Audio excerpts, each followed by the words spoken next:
Thank you.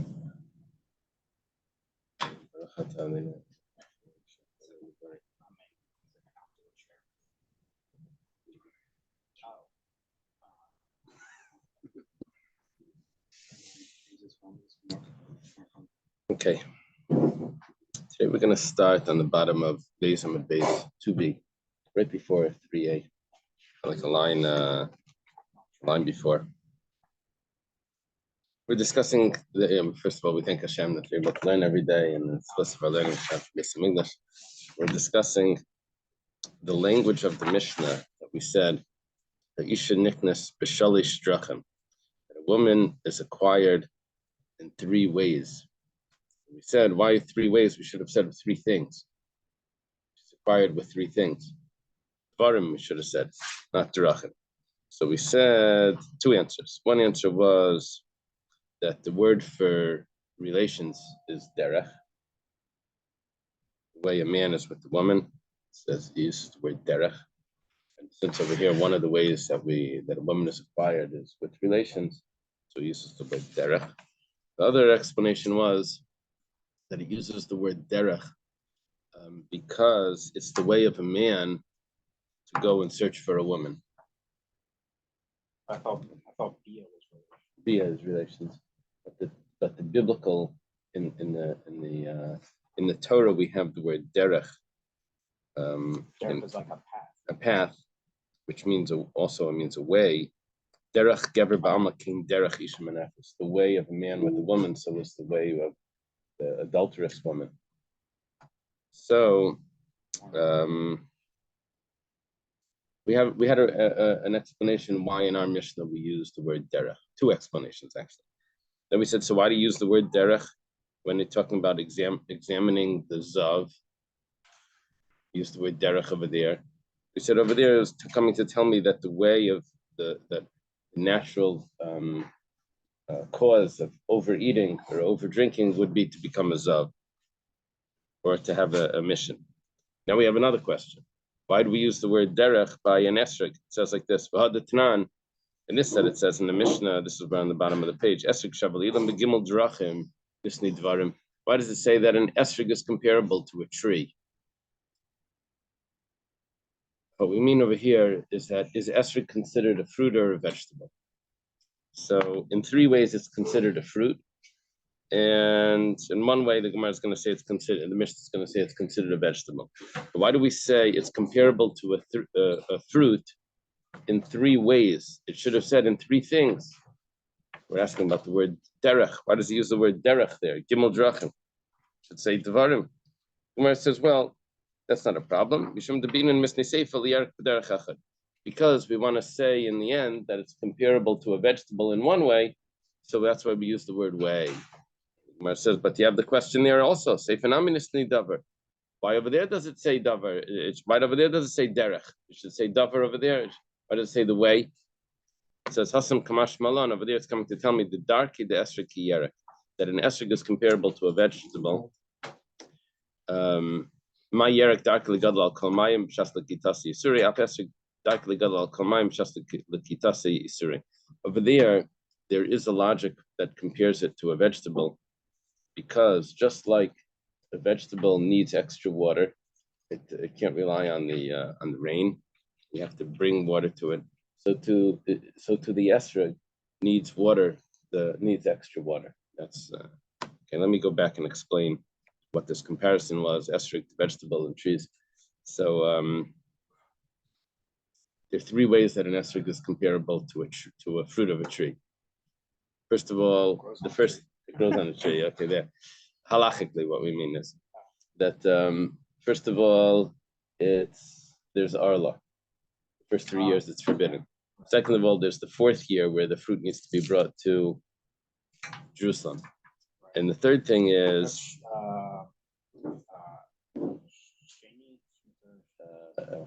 there's Meiser Sheni, which is similar to Nefer Ravai, which is comparable to the 4th year, the same halacha. You have to bring it to Jerusalem. And then the third thing is that when do I consider an esrog part of the Shemitah year? See, when you have a fruit, it has a flower. When the flower it buds, when the petals fall off the flower, you're left with the bud, with that small fruit that's left. That's called chanata. It's like the beginning of the fruiting, of the beginning to become a fruit. So it's considered part of the Shemitah year. This fruit is considered a Shemitah fruit and has all the halachas of Shemitah.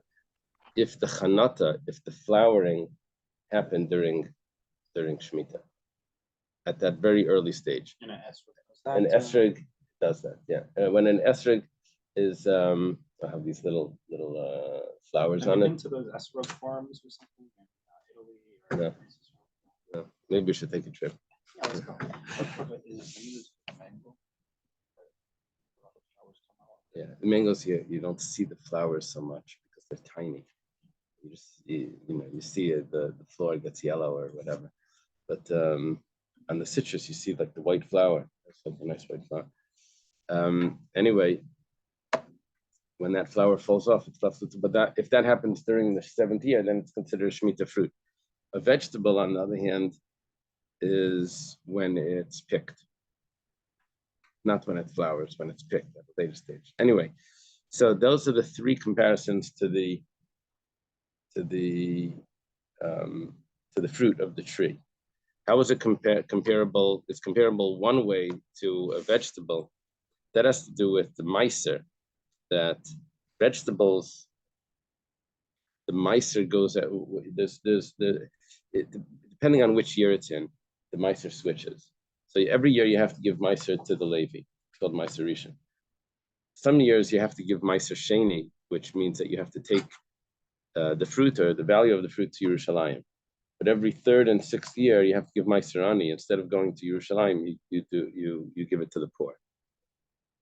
Now, which year? How do I know if the fruit is in that year? I mean, the fruit's around, but was it from that year's fruit or is it from the following year's fruit? Is it a 2nd year fruit or a 3rd year fruit? Every year you have the 10% Meiser and then also the payo, right? Besides for the payo, you also have a second 10% of Meiser. You have 2 10%. I didn't know that was every year. Every year. The question is, what do you do with it? Do you take it to Yerushalayim or do you give it to the poor? The first meiser goes to the Levi. Payo goes to the poor, and there's also leket. Yeah, but every 3rd year and 6th year, instead of doing meiser sheni, you do meiser ani. So that second one, the second meiser. So what we'll say is like this: that an esrog is considered in its 2nd year if it was picked in the 2nd year. That's the way vegetables work. Considered its 3rd year, and in other words, if it's picked in the 2nd year, you have to take it to Yerushalayim. If it's picked in the 3rd year, then you have to give 1/10 to the poor. Okay, so it's comparable to the vegetable in one way. Now we say, why is it comparable to the vegetable in that way? It says, well, just like the vegetable needs extra water, you have to draw water. So to the esrog also needs that extra water. So when it comes to a fruit, which doesn't need the extra water, so we say just the rainwater is enough when it comes to fruit trees. So we say that once it grew a 3rd, it's considered already a fruit for that. When it came to Shemitah, we followed the Chanata. When it comes to Meiser, we followed if it grew a 3rd. Once it grew a 3rd, it's considered that year's fruit. Okay.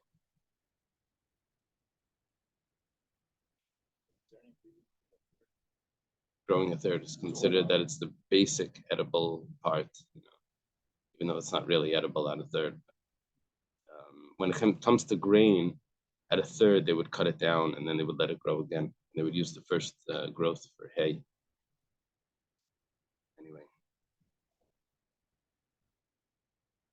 Okay. Yeah, 1/3 growth.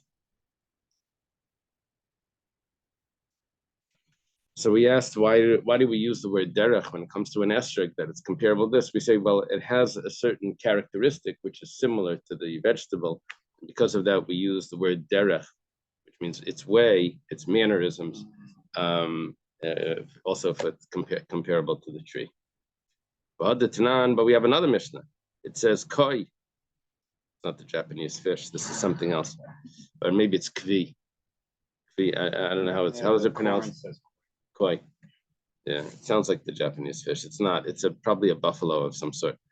This is an animal that we're not sure if it's a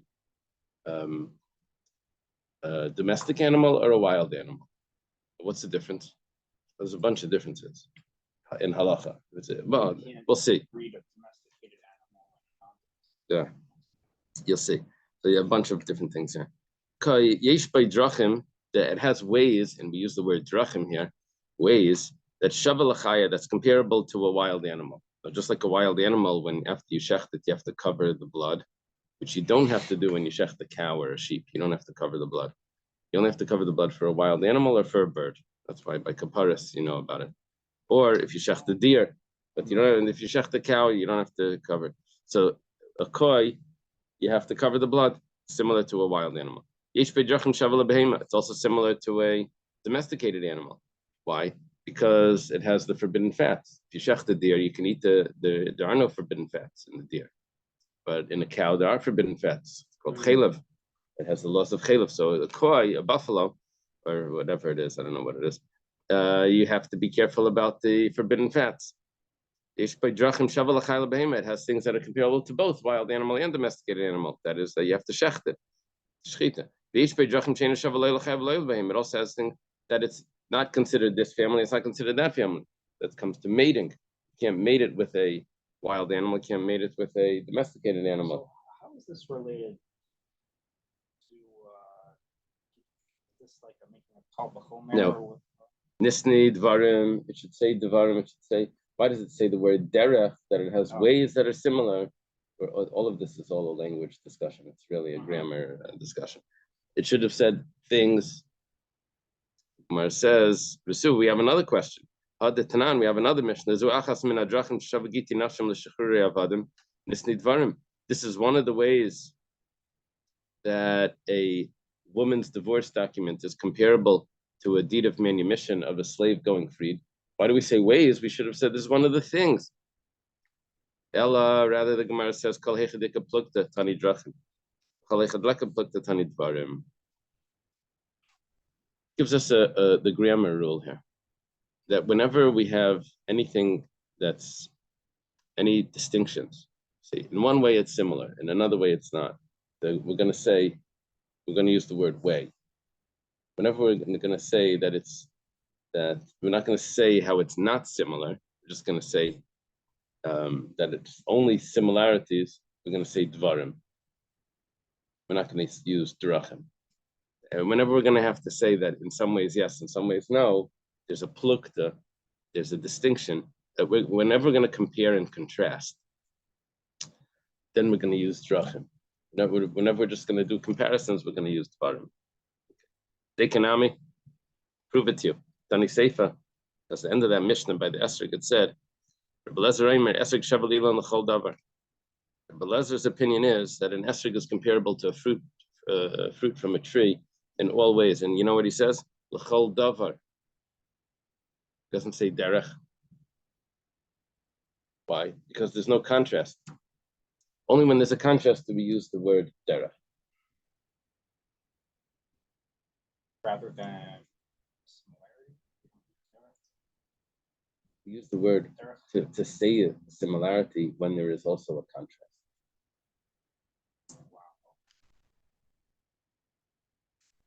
Yeah.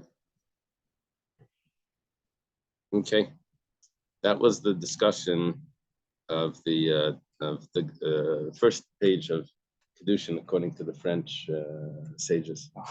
You mentioned that there was a question about whether this should be here according to some. Did that refer to the Mishnah or the following discussion? Just the introductory Gemara, which ends right here. Uh-huh. This discussion is not in all of the Rishonim. They don't all have this. Uh-huh.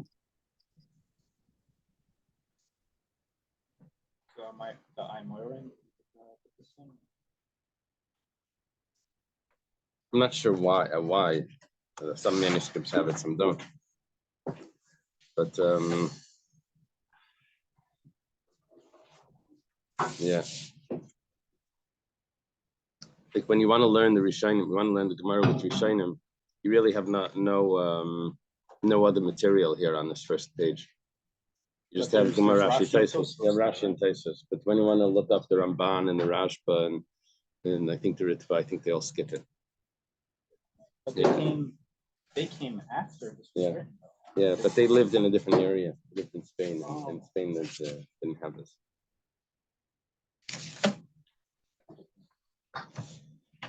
Okay.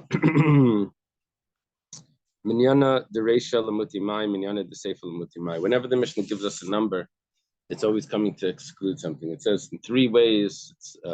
There's 3 ways to acquire a woman. Why does it say there's 3? I know how to count. I could have figured that on my own. Reason is because it's coming to tell me that there really is a 4th way that's not acceptable. And you shouldn't think, if it just would have said if it just would have itemized it, you would have thought that maybe, well, it's telling me those 3, but it didn't mean to tell me not that. Once it gives me the number, it's coming to tell me that it's only those 3 and not the 4th one. And why in the Sefer does it say that a woman goes free from her husband in 2 ways? What's it coming to exclude? Is there another way that she could go free that doesn't work? So the Gemara explains like this: Minyana dereshel muti chuppah.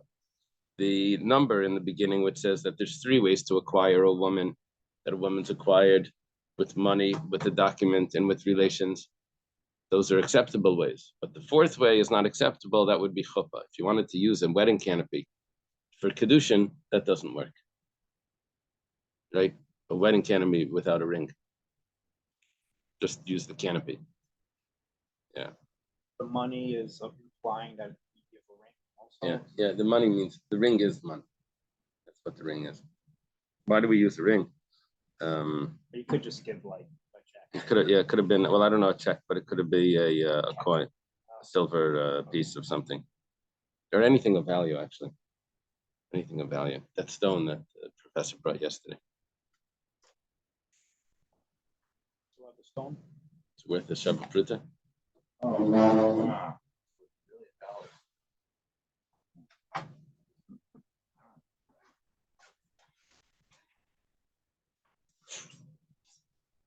The stone. You could acquire a woman with the stone. Yeah. When he talks. Yeah, it's actually very pretty. Do you use it as a paperweight? Cobalt. Use it in sukkahs to hold the tablecloth down. The wind and all that. Okay. So chuppah doesn't work. Used it under the chuppah. Acquire the woman. Oh yeah. Lost the ring. I do that. It would be a slight problem. Why? Because she may think that it has much more value than it really does. You want to make it that it has something that the value is very obvious. For this stone, I don't know, maybe it's some huge sapphire, maybe it is worth, a few $1 million. I don't know. I mean, I don't. So that's why we don't use any gems in the. So they look, it's just a wedding ring. Or just a band. That's why we just use a band, which with the estimated value is more obvious. It's not you don't have to take it to an expert to figure that out. It became a halachic. Yeah, that's what they use. I think it's actually a Taisus over here. It's right here.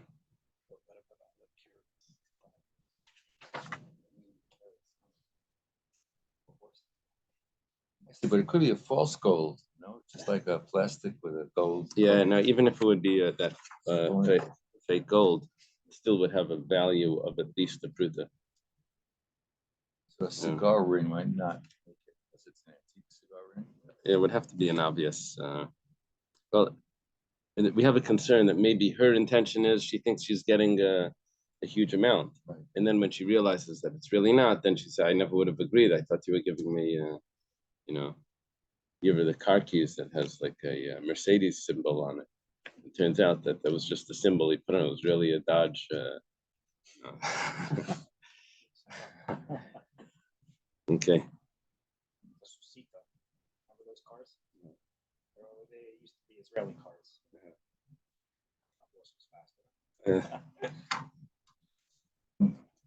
They said, why does the Lada was a Russian car? Why does the Lada have black lines on the windshield on the back. This It's is a froster. yeah, it's to keep your hands warm while you're pushing. Okay, so a chuppah doesn't work. Now chuppah by us just means a canopy, but I think in those days that means bringing her into the house. So bringing her into the house would not work for Kiddushin. But according to Rav Huna, he holds that chuppah does work. He has a kal v'chaimer. If chuppah can make the nesuin can do the full marriage, for sure it can do the Kiddushin. So it says no. Oh, I'm sorry, I skipped the answer. The mutei chalipin. So according to Rav Huna, the number of the Mishnah that says 3, what's it coming to exclude? Not chuppah, it's coming to exclude chalipin. Chalipin means an exchange. But over here, what it's referring to is that when you lift up a gartel, you say, lift this up, and that will be the kinyan. That's not going to work for a woman. You can't give her a yarmulke and say, lift it up, and with that lifting up, you're going to be married to me. And the reason is because we'll see in a moment. Because I could have thought, Gamar kicha kicha mistei efren. How do we know that you marry a woman with money? We learn that from the marriage. To make a kinyan by just bringing it home. According to Rav Huna, when you bring her into your house, that is a kinyan for Kiddushin, which is the first step of marriage. According to the other sages, it's not a kinyan, but according to him, so why is there only 3 ways? According to him, so it's coming to exclude. There is a 4th way that it's coming to exclude. That 4th way is chalipin. It's coming to exclude. Now, why did the Mishnah not give the chuppah? That's a good question. According to Rav Huna, why did it only say 3? Well, hopefully, the Gemara will discuss that. But why does chalipin? Why would I have thought that chalipin should work? That lifting up of a cloth.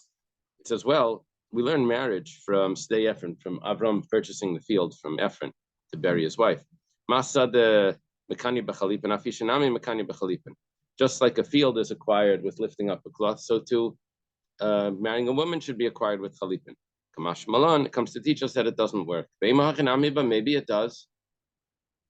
How do you know it really doesn't? It says chalipin isnu b'pachs mishava pruta. Visha b'pachs mishava pruta. Lay mekanya nafsha.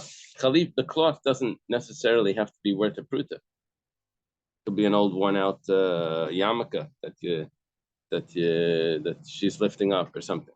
Now, since a woman would never give herself, it would be shameful for her that she's giving herself over to a husband with something of so little value. It doesn't even have the value of the smallest coin. So therefore, we never allow chalipin, even if it has more than that value, because chalipin it's not the value of it that matters, because chalipin works even if it's less than that value. Therefore, chalipin doesn't work by marriage. What about when it says that a woman acquires herself in 2 ways? Why does it say only? Why does it say 2? I could count out that there's a divorce and there's his death. Why does it have to say 2? It's coming to exclude something. It's coming to exclude chalitza. It's coming to say that you can't do chalitza on a regular divorce. Chalitza means that she would take off his shoe and she would spit on the floor. That's not the way you do a divorce. It has to be with either a document or that salkadai chamina, because I could have thought that maybe Tesi b'kal v'chaimer miyavama. I could have done a kal v'chaimer from a yavama. My yavama sheni yetzi beget yetzi b'chalitza. Just like when it comes to the levirate marriage, the woman does not separate herself from the levirate marriage by giving a divorce document. She has to do chalitza. So zushi yetzi beget. When a divorce document does work, in a din yetzi b'chalitza, then for sure chalitza should work. If where get doesn't work, chalitza works. So where get does work, for sure chalitza should work, right? It's sort of similar to the gan of kal v'chaimer. Remember that? The gan of kal v'chaimer? The gan of kal v'chaimer went like this. The thief, he has a kal v'chaimer.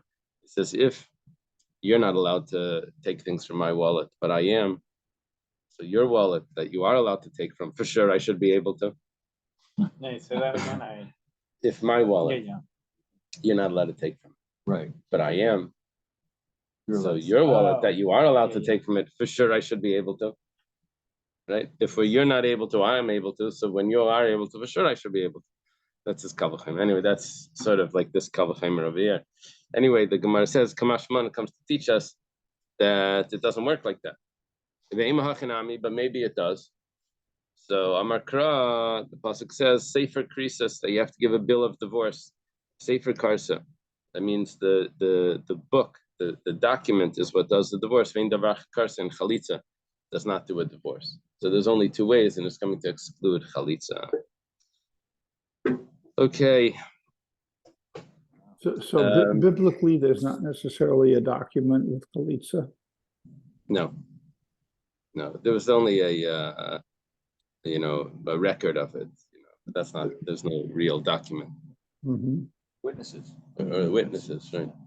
Well, what are the witnesses signing, or are they not signing? They're probably just writing like a Maisa Besdin. The Besdin says that we performed the Chalitza on this and this day or something. That's probably just a document that gives us a record of it. But that's rabbinic. That's rabbinic. Yeah, It sounds yeah, like. yeah. They wouldn't let Berkowitz's widow marry. Unless she had the document. Chalitza. Does she need a document also? Can they No, make a she phone needed call? The testimony, no. She had to go to see the guy in Arizona from Spot.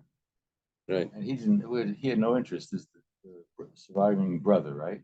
He had no interest in all in Yiddishkeit. He said, no, put her off for 6 months. Finally, he said, okay, if I'll go outside my house to meet the rabbis and the girl for 5 minutes. If you do it, then I'll do that. Uh-huh. So he did. He's like 85 years old. Uh-huh. So she was in an awkward position. Only if he passed away would she be free to marry Uh-huh. somebody else. Uh-huh. So she didn't. She went finally. He agreed, and the rabbis got together and they testified that she did that. Spitting. Wow. You need a special shoe. It has to be one piece. The straps have to be part of the shoe. So it's very rare today. Yeah. People. Yeah. You ever gone to a? I've been to a few. Few. Yeah. Well, there was one here, Rabbi Brin. Rabbi David Brin, his wife needed a chalitza. And there was another one, I don't remember. Yeah. Anyway, it says, Bekesef Minalan. How do you know? This is a comment, by the way, that people say when there's a guy that needs money, and you'll go over to him and you say, what sugi are you learning? What are you learning? And he'll answer, I'm learning kesef minalan. Where do you get money from? That's the joke. So it was like an old Yiddish joke. What are you learning? I'm learning kesef minalan. It meant that he's trying to make a living. But kesef minalan, how do we know? From where do we know that a woman is acquired with money? So we mentioned this already, that we had this comparison, this verbal analogy from the field of Ephron. Kicha kicha was called it. Just like by marrying a woman, it says take. It says kach. And it says by the field of Ephron, it says kach. So it tells me that just like the field of Ephron was with money, 400 coins, so too buying a woman is also with money. So we learned that Rashi says that we mentioned this Gemara, the answer to this before, that was quoting this Gemara. This is the main source. Over there was just quoting. Anyway, Besu, another question that we have is, Hadatanan, this that it says in the Mishnah, Ha'ab zaka bebite b'kedushah, b'kesef shtar b'biyah, minalan de mekanim b'kesef tavuo. We have another source. We have a Mishnah that says that a father has the rights to his daughter, that he can marry her off and keep the money, or he can marry her off with a document, or he can give her to any man to have relations, and by force. Father has the rights to do that, to marry off his daughter, only if she's a minor. But how do we know that the father has those rights? How do we know the father has those rights? And also, by the way, when she's 12, she still keeps the money. He marries her off when she's a naira, still keeps the money. How do we know that? How do we know that the father keeps the money, that the father has this new source of income of marrying off his daughters to the highest bidder? Which would mean, by the way, we're going to see later, that even if the man is plagued with some terrible illness, oils or something, he could still marry off his daughter to her. If he's, if he's so inclined, even though it would be against the daughter as well. She doesn't want to be married to him. But the father has the rights to do that. So this is a very interesting discussion here. Where do we know biblically that the father has those rights over his daughter? Well, Amar Rav Yehuda Marav. Rav Yehuda says the name of Rav Damakra. We have a pasuk. It says by a maidservant. It says V'yatzachina mein kasa. That when she reaches the age that she goes out from her master, the master doesn't receive any money when she goes free. She doesn't have to buy herself free. She's already worked there 6 years or whatever it is, or she's the age already that she goes free. She goes free without any payment. And the Gemara says, Ein kesef ladin zeh, aval yesh kesef ladin acher. When she goes free from this master, there's no money that goes into the master's bank account. But when she goes free from another master, which is her father, there is money that goes into his bank account, and that's when the father marries her off, that the father gets the money. The Gemara says, and who would that be? Who would that other master be? Av means the father. How do you know that the father's the one that keeps the money? I know that there's money, but maybe the money is given to the daughter, and the daughter puts it into her bank account. The Gemara says, 1 second. Avia mekabel kedusha. I know that the father receives the money.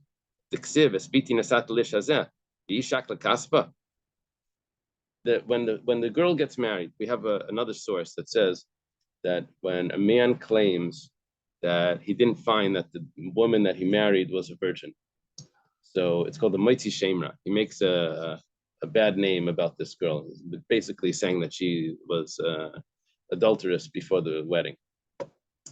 So the father comes to the court, and the father says, I have given my daughter to this man. Now, I've given my daughter to this man, mean that he married her off. So he marries her off, and the daughter keeps the money. But maybe that's so.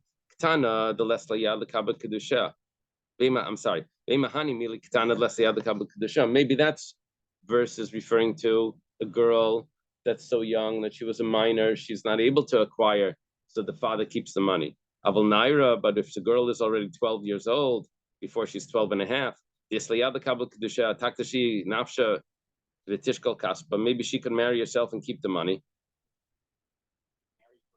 Marry herself off to a man, and she keeps the money instead of her father marrying her off. How do we know that the father is the one that's going to get the money? The Gemara says, which means when a girl takes a vow, if she's under 12 and a half, her father and the husband that she's betrothed to together annul her vows, even when she's 12 and a half, right? Even when she's 12 and a half, the father together with the husband can annul her vows. But we learned from that verse that kol shvach neureh lavia, any income that she has goes to the father. Included in that income would also be the marriage money, would go to the father. Rav Huna says the name of Rav. How do we know that the income of a girl goes to her father?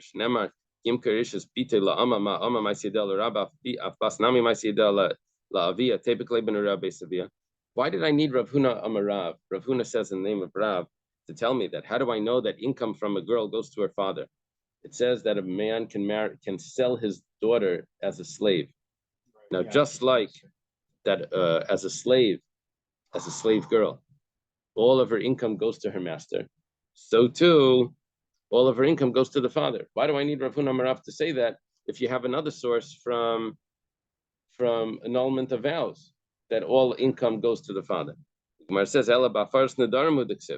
because Rav Huna Amarav didn't want to use the annulment of vows, because that's only talking about annulment of vows. It doesn't really mean that income also goes to the father. It just means the father has rights to annul the vows.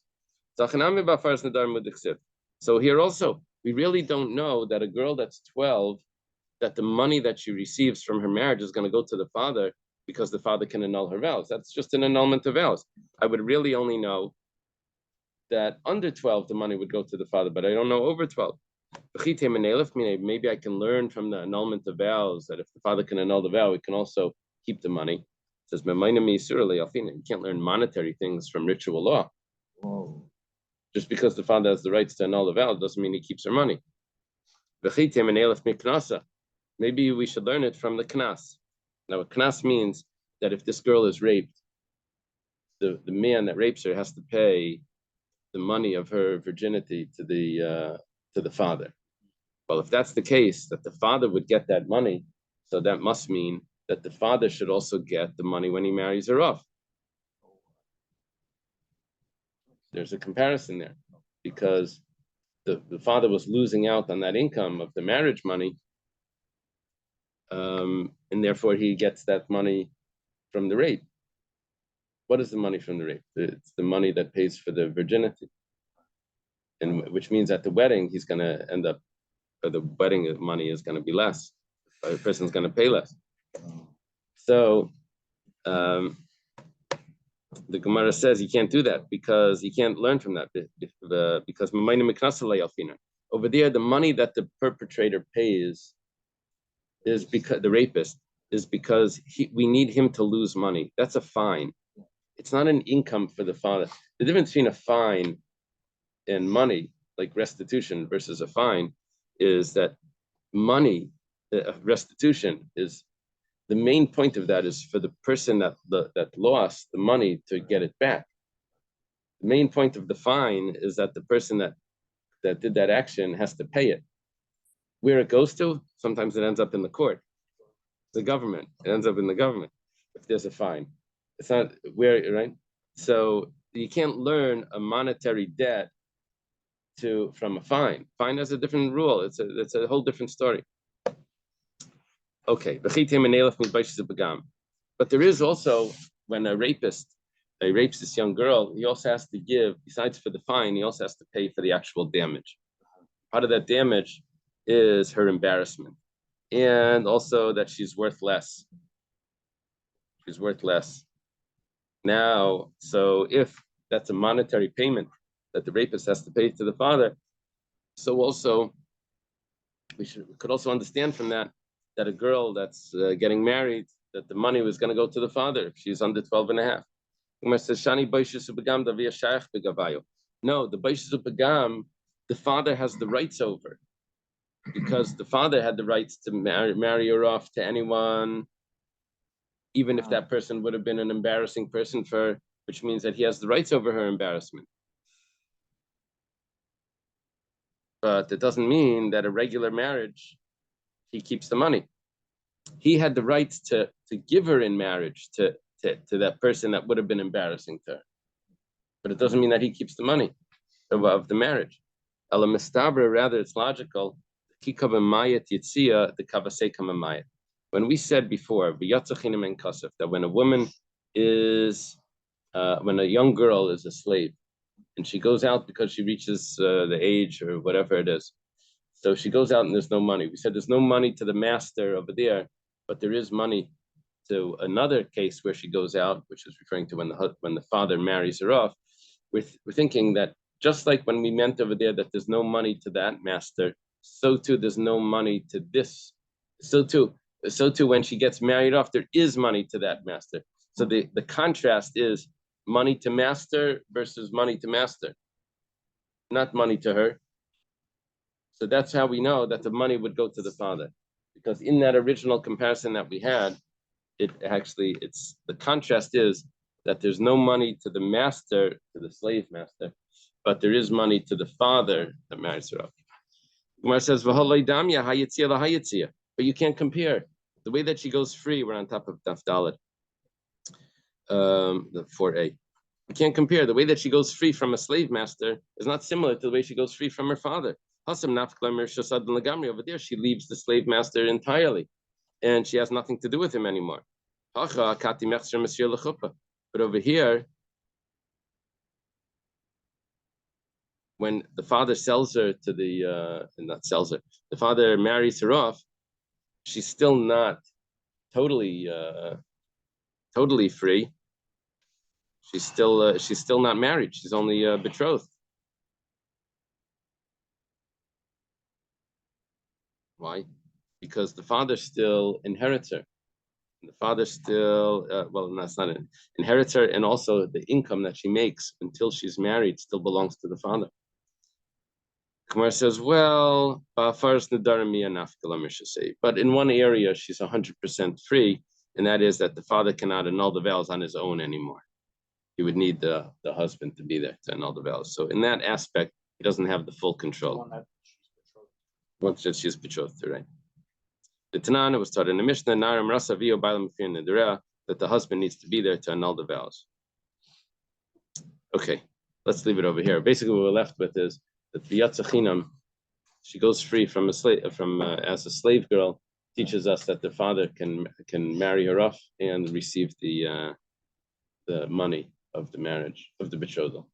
That's our source so far. Okay, have a good day, everyone. Remember tomorrow night.